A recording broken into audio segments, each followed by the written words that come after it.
Well, we're going to look at today. We're looking at what is history really all about, and really, it's about your perception of it or your interpretation. Uh, Winston Churchill is given the credit for this quote, and that is, "History is written by the victors." Some of you hear that to the victors go the spoils, and history is written by the winners. Uh, Again, it depends on your perspective here.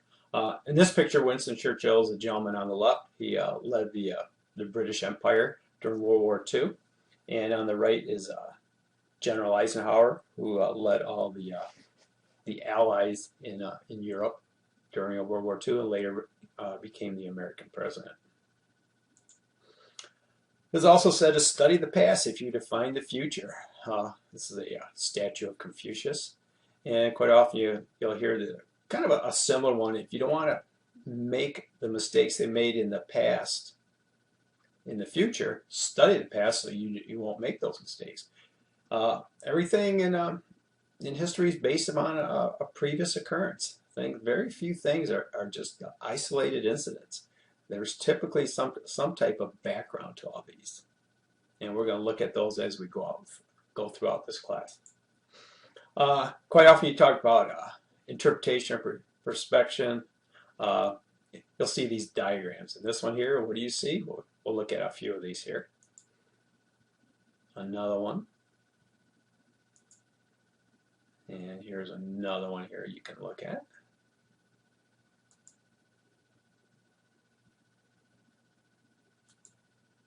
And we have a couple of gentlemen here in this one.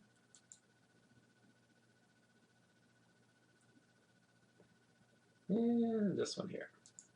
Well, what did you see? Two men or a cup? You can see the cup is the white, but in profile you can see two men. This one always reminds me of the Alfred Hitchcock shows. I think it was either at the beginning or the end of the show. He'd always have his face in profile. Of course, that's back when the TV was black and white. Here, the rabbit or the duck.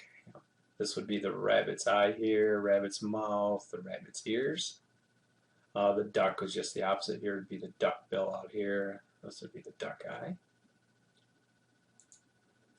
A young woman or an old woman. If you see the young woman typically in profile here, this would be her jaw, this would be her eye, this would be her ear, this would be her neckline. If it's an old woman, there's one eye, there's the other eye, this would be her nose, this would be her mouth here, and she's wearing some type of head covering there.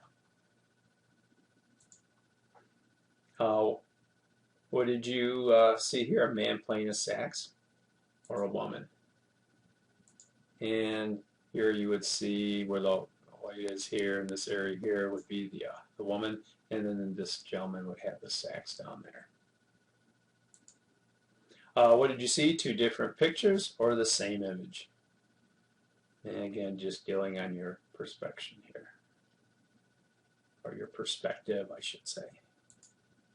What do you see? Is a cowboy riding towards or away from you? It's kind of one of the older pictures here. But really, you think about these images, how are they related to history? It's all about how you interpret it, what you see when you look at what happened, or in this case, when you look at the pictures. This is always interesting. The Boston Massacre is March 5th, 1770, and the colonists began a protest of the Townshend Acts, which was studied about last year. The British soldiers opened fire on an unarmed crowd. 5 colonists are killed, and the British repeal the Townshend Act taxes. There are some stories that said there was actually an American fired a shot, and the British were returning fire. I don't know if anybody really knows for sure if that's what really happened there. But here you can see, and this is on both sides here, this is Crispus Attucks, an African American that was there at the time that was killed. So this is the British engraving, and you can see the Americans here. They have clubs. He's got a shovel here. This one's got a club. Looks like this one has a club. So it looks like they came here definitely. They got here to do battle or do harm on the British soldiers. You can see this one looks like he was shot. It's got some type of I don't know, poker here, fireplace poker. So it looks like somebody's maybe shooting from the balcony here. You can see things being thrown. So this is the British interpretation of it. And this is the American side of it here. They're a colonial engraving. You know, a dog in the foreground. You don't see any of the people of the colonists at all. You do not see any weapons in their hands at all. So again, depending on how you perceive this. Which is correct. We'll just look at some things here which talk about the American Revolution or the American Rebellion. You know, you cross the pond, you know, we rebelled against the king. You know, here in the United States, it was a revolution against the oppressive policies of the, you know, of the English monarchy. The South succeeds from the Union, or the North forces the South to preserve the national state rights the U.S. Constitution grants. You know, in the North, they talk about the Civil War. In the South, they talk about the war between the states. And they were just fighting for their state rights. America moves westward due to manifest destiny, or America illegally breaks treaties, massacres Native Americans, and occupies lands it had agreed to avoid. We'll look at instances where that is true, that we did occupy lands we agreed to avoid. But then there was this overriding idea of manifest destiny. And again, it depends on your perspective here. Early 20th century immigrants come to the United States in search of opportunity, or immigrants come to the U.S. to steal jobs and live off the government. So we'll take a look at that. This one here from the 60s, and I was a young lad during the time here. Hippies transformed the nation into a more peaceful and love-oriented society, or hippies publicized narcotics and immoral activities, steered the nation into a decay of morality. Again, your perspective, how you interpret it.